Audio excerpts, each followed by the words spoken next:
What actually happens to a slab of stone from the moment it arrives into your yard to the moment it's installed in a customer's home? So when it arrives from one of the suppliers on a lorry, we crane it off, give it a quick check over, make sure it hasn't got any discrepancies, fissures, scratches, chips. If it does have any of them, we'll send it back away. Then it goes on our saw.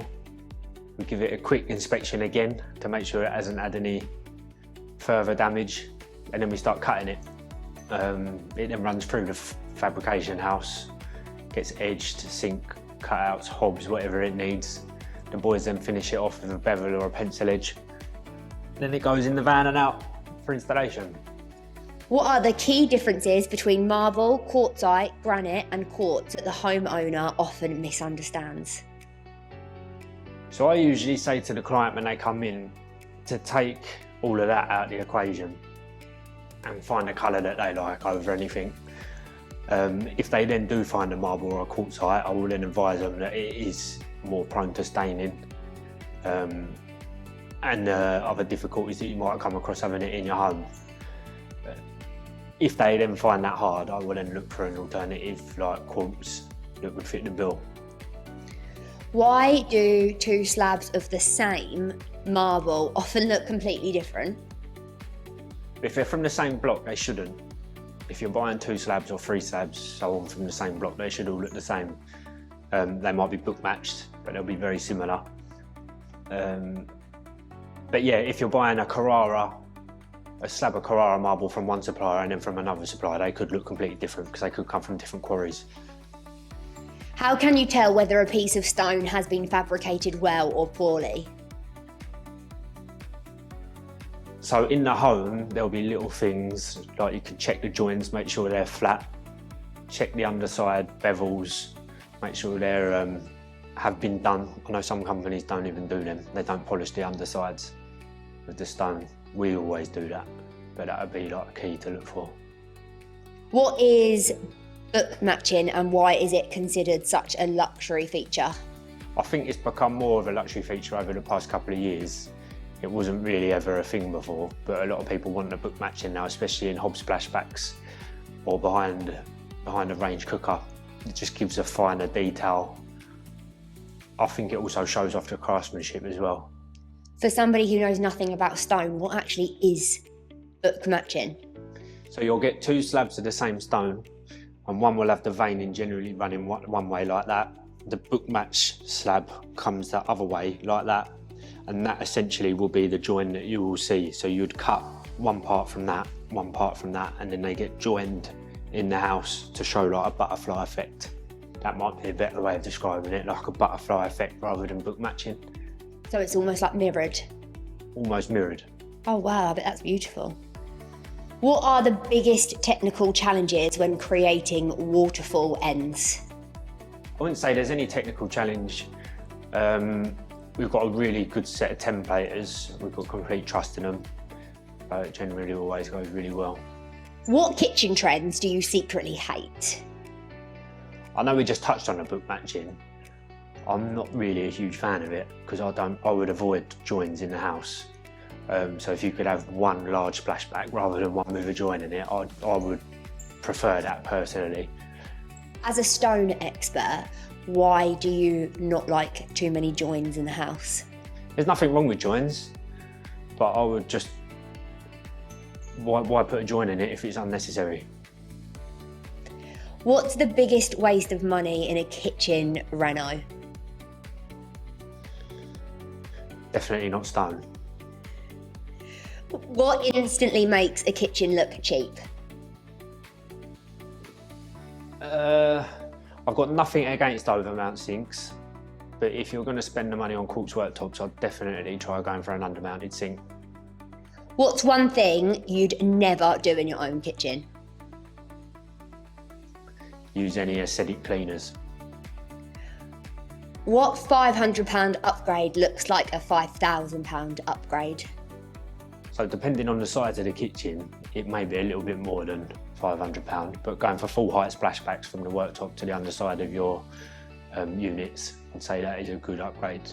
Better than tiles, easier to clean, keeps Keeps the paint, well, you don't have to clean the paint, just wipe down a splashback. What do wealthy homeowners always include in their kitchens? Not anything specific, but waterfall ends is a good one. What's the biggest mistake people make when choosing worktops?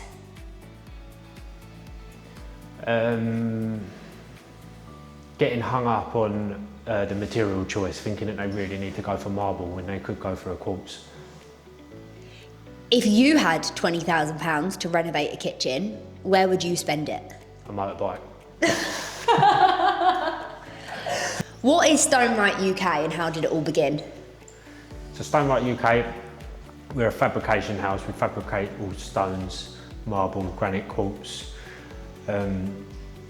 It began with my dad's brother, my uncle. He started it off in a very small shed, and then slowly over the years it's progressed. Now you've got me, my mum, dad and sister. My sister's partner, we all work here, and it's good, provides well for us. What makes Stonewright different from other stone companies? We're family run, we enjoy what we do, and we like to make the experience good for everyone. You also didn't mention the fact that there is a puppy on site called Rolo. There is a dog here called Rolo. And do you love her? I love her. What is your favourite part of the job? I've got a good team of lads that work here, which is always good coming into work. Get to see my family every day. Yeah. What's the most challenging project you've ever worked on? So we've had some marbles that like to disintegrate. You don't know that until you try cutting it, but now we know not to touch some of them. What projects are you most proud of and why? It's not one that I worked on a lot, but Dad put a lot of time into doing a backlit bar. LEDs all around it. It was completely bespoke. There was no templates to follow. The client gave him complete free rein and it came out like a dream. It was lovely. Are there any jobs that you've had to keep top secret? No. Is that because they're so top secret you can't admit it? Maybe. If someone is renovating their home, why should they invest in stone? It's always a good idea to invest in stone. Complements anything in the house, in the bathrooms, kitchens, outside areas, and it's timeless, never gets old. What stone is most popular right now? I think marble's making a real comeback. Not that it ever did, but quartz flooded the market. But I think people want to lean more towards natural now. What should customers consider before choosing a worktop?